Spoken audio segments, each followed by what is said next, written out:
Greetings to one and all, it's your old buddy Jay here, coming at you with another episode of Countermeasures Game Changer. This week I would like to talk about the Sekiro Shadows Die Twice game, which was developed by From Software. Now, this game I played a little while ago and have recorded some of my gameplay back at the end of 2019, and so it is a little while ago that I've had this recording, and I've been meaning to get back to this and actually do a sort of little review of the game because I did absolutely love it. And as you can see, this is my first proper game capture where I was messing around with Twitch. Hence, you can see there's a little fatty in the corner there. Look, there's me. Look, looking all intent and hard at my gaming life with my little emo haircut. So this is pre-pandemic, so a slightly skinnier and slightly healthier looking there, I guess.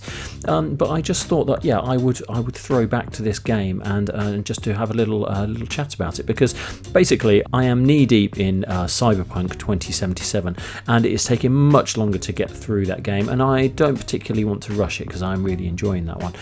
So rather than just wait until I finish that so I can do a proper review with Wayne and John, I thought maybe what I would do is just have a little chat about this game. So I did play this back at the tail end of 2019.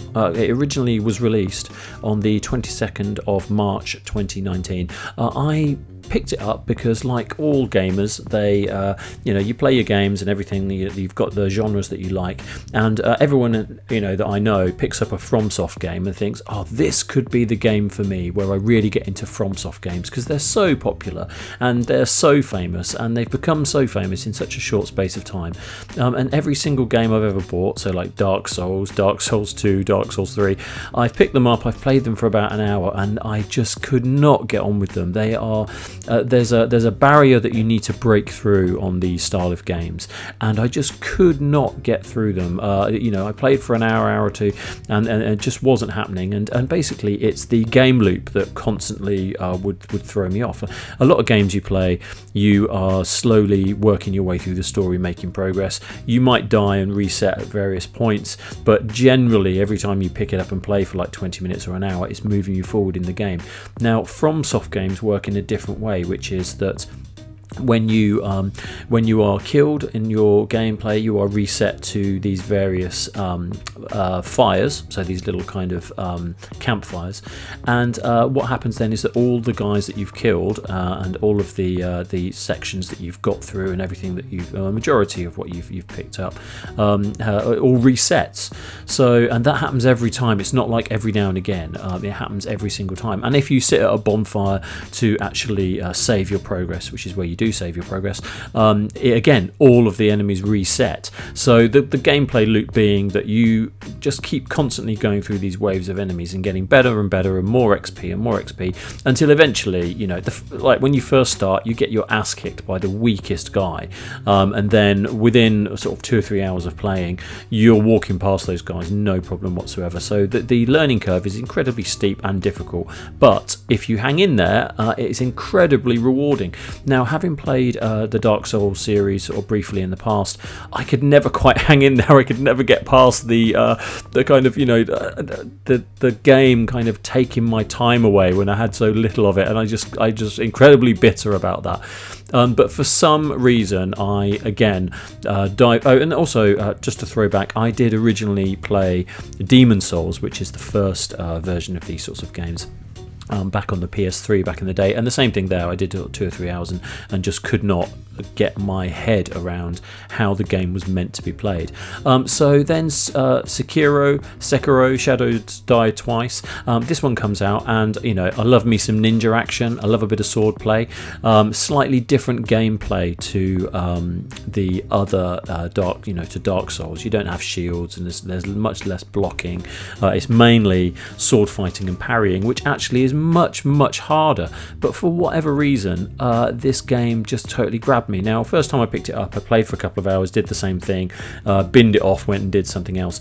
Then I came back to it and I just thought, right, I'm just going to try and hang in there and push through. And when I got past the 4 or 5 hour mark of just getting whipped, I started building up some XP. I started being able to apply that XP to different parts of my my character, different skill sets, kind of building up your health, all that kind of stuff. And something just clicked, and that was it. I was hooked. Now, this game took about 45 hours to complete from start to finish, and that's probably I think you can do it in about 25, but I'm not a seasoned Souls player by any means. And I just really got into it, and I was reading every little piece of information that you pick up.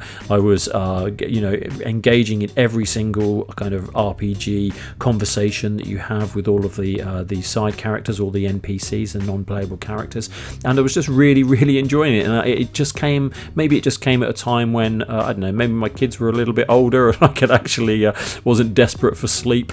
I just don't know, but I just did hour or two here, there, and I started making progress. The story started unfolding, and it was really interesting. I really got engaged with the story, and like I said, I love me some Japan, so this game was ticking a hell of a lot of boxes. Now, this was all played on the PS4. Like I said, it originally came out 22nd of March 2019. I've got in my notes here, and I left it for quite a while, and then again I went back to it, and I think it probably took me about 3 months to complete in total. I just kept going back to it. I wasn't playing anything else. It was one of those games where after I'd played it for about a week or two, it was in the back of my mind constantly. I could not stop thinking about where the story was going, the progress, how I might tackle a bit that I was stuck on. I didn't go to any guides. I feel like sometimes the only time I've ever been to a guide really is when I'm getting really bored, or there's a section which is particularly difficult to get through, and then I just go and look on the reviews online to see whether that's been trouble for anybody else. And 9 times out of 10 it's usually like a game breaking bug, or it's a spike in the game that everybody pretty much agrees is a difficult section. So just to let myself off the hook there, and I'm not crap at games, in case you were thinking that. Well, probably am, but in my personal opinion. I just got really into it. Now, the director of the Demon Souls and Dark Souls series, and I mustn't forget Bloodborne either, because that is also another FromSoft game which follows a similar kind of gameplay loop where your enemies respawn, and then you just keep trying, and eventually you get past the various sections. And it was all basically pulled together by a chap called I'm going to say this wrong as well, Hidetaka Miyazaki.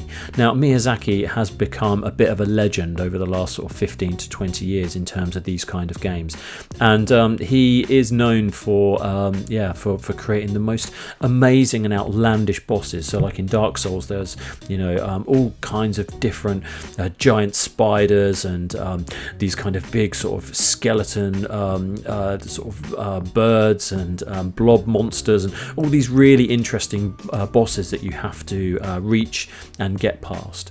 And so as you can see in the gameplay here, I'm in a section of the game where I'm doing exactly that. I'm working my way through the minions, and I'm about to fight a boss. Now, like I said, I haven't played this for over a year, or nearly over a year, and I can't for the life of me remember the names of any of the characters that I'm fighting. Obviously, the person I am is a chap called Wolf. So I should probably just backtrack a little bit and actually describe what the game is. It is an action-adventure video game developed by FromSoft, and it was published by Activision.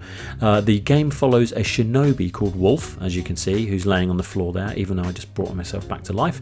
And he attempts to take revenge on the samurai clan that attacked him and kidnapped his lord. So the whole idea being is that you are trying to, first of all, the game sort of starts, you're trying to escape this kind of sort of Japanese compound, and you get stuck and you can't escape. So then this is a whole series of challenges that you have to pass through. Now you realise that you actually your lord that you were trying to escape with gets taken prisoner, and so this is just part and parcel of your quest to free him. And along the way there is a whole lot of stealth, exploration, combat, There's a lot of these boss battles that are just really interesting, and they are so hard. Now this guy is called, I think he's called White Owl, or he could be Old Owl. No, Owl Father. There we go. This is the first time you fight this guy. Spoilers, you do fight him again later in the game, and he is so difficult. I think I probably was stuck on this boss fight, I think probably for about 5 hours, which I never ever get engaged in. And usually it's, like I said, it's because the game's either broken or it's just a difficulty spike that doesn't make sense. Whereas this game, I wanted to defeat it because when you go through something as long and drawn out and traumatic as this boss fight and many of the others, when you do win, I cannot describe to you the absolute elation you feel when you overcome these challenges. It is like nothing else, and I feel that is what makes FromSoft games so different from other video games. They feel like a completely different kind of entertainment. I mean, they're tense, they're stressful, it's difficult. Strategy is an absolutely fundamental part of the gameplay, and I really feel that, like, if you feel like taking on one of these games, then you must, because I got so much out of this game, and having read a lot about it and all the other subsequent games that were before and followed, basically this is considered to be one of the more difficult FromSoft games, and I absolutely loved it. Now a lot of critics love this as well. They complimented its gameplay and its setting, these games have spawned an entire genre known as the Souls-like games, which there are a lot of people that have tried to copy this formula, and the Souls-like games comes from the Demon Souls and Dark Souls genre, which is that kind of repetition of gameplay that eventually builds your stamina and strength and etc up to a point where you can defeat these bosses. And it's incredibly great game. It won Game of the Year. It won the Game Award for Game of the Year. It has sold over 5 million copies as of July 2020, and there's been other kind of boss rush game modes that have been included. There have been many Let's Plays. I mean, one of my favourite channels is RKG, and they do a lot of sort of long drawn out Let's Plays where there's 3 chaps that basically sit together and discuss the tactics and gameplay. It's a very long drawn out episodes that they do, and they're absolutely brilliant just to kind of put on in the background and switch off and just listen to them talking strategy, and it goes on and on, and I couldn't agree more with their gameplays and and their opinions on the game. And also it's really interesting, having gone through an experience like this with this game, to then see how other people tackled it and how they overcame it, because there are multiple ways to complete this game. There are different tactics that people use to get past. There are secret hidden endings, there are secrets that you can do before you fight a boss that prepares you for that fight. Some people might know, some people might not. It depends how much time you spend in the game. Now I cannot rave about this game enough. I absolutely loved it. I would recommend anybody tries it. The designers, I must mention, because I'm all about design, are Masayaru Yamamura and Yaki Fukuda. So again, some really cool Japanese dudes that clearly run a excruciatingly brilliant, tight and dedicated design team to come up with the look and feel of all of this stuff. The all of the developers that worked on this, that worked on the systems. There's no game-breaking bugs in this. There's really interesting characters. The voice acting is amazing. It's all set in the 16th century Sengoku period of Japan. It's just absolutely brilliant, and I would recommend anybody giving this a go.